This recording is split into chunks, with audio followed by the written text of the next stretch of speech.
Tuhan sertamu. Dan sertamu juga. Inilah Injil Yesus Kristus menurut Santo Yohanes. Dimuliakanlah Tuhan.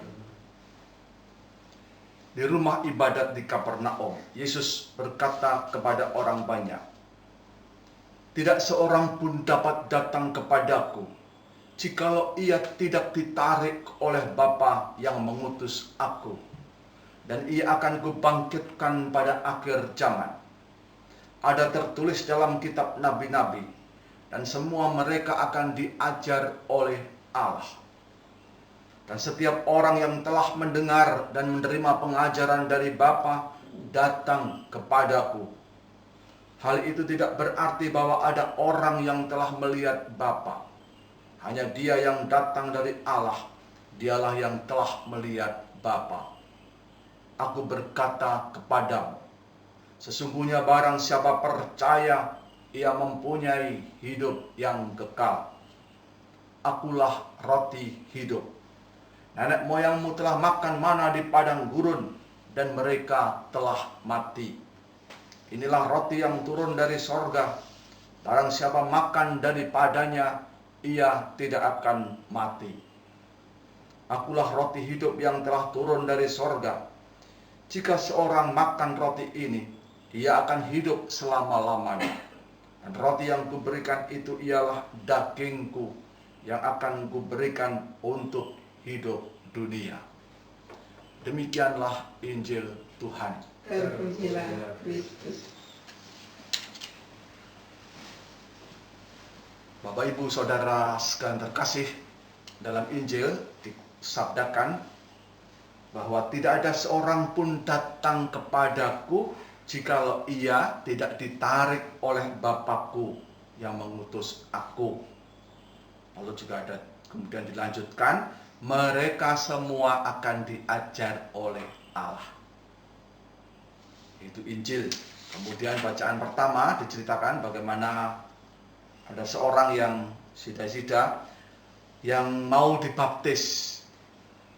Tetapi pasti dia tidak akan dibaptis kalau tidak ada Filipus. Dengan begitu mau dikatakan kepada kita bahwa roh itu sebenarnya yang menggerakkan kita datang kepada Tuhan. Bukan pertama-tama karena kemauan dan kehendak kita, tapi pertama-tama roh itulah yang menggerakkan kita sehingga kita datang kepada Tuhan, datang kepada kebaikan dan kebenaran yang sejati. Saya ingat terus dulu ketika saya masih SMA di Seminari Mertoyudan, saya mempunyai pendapat yang demikian kuat bahwa hidup ini termasuk panggilan imam itu ditentukan oleh kemauan, niat, dan kehendak orang yang bersangkutan. Untuk menjadi romo, suster, duder itu pertama-tama adalah niat. Itu ketika saya SMA Mertoyudan, dan bahkan saya pernah sedikit ngeyel dengan romo paroki pada waktu itu, dan saya ingat terus romo paroki mengatakan kepada saya bahwa panggilan itu bukan pertama-tama karena niat dan kehendak keinginan kita, tetapi pertama-tama karena dari Tuhan, karena roh yang menggerakkan kita. Beberapa tahun kemudian saya baru menyadari itu.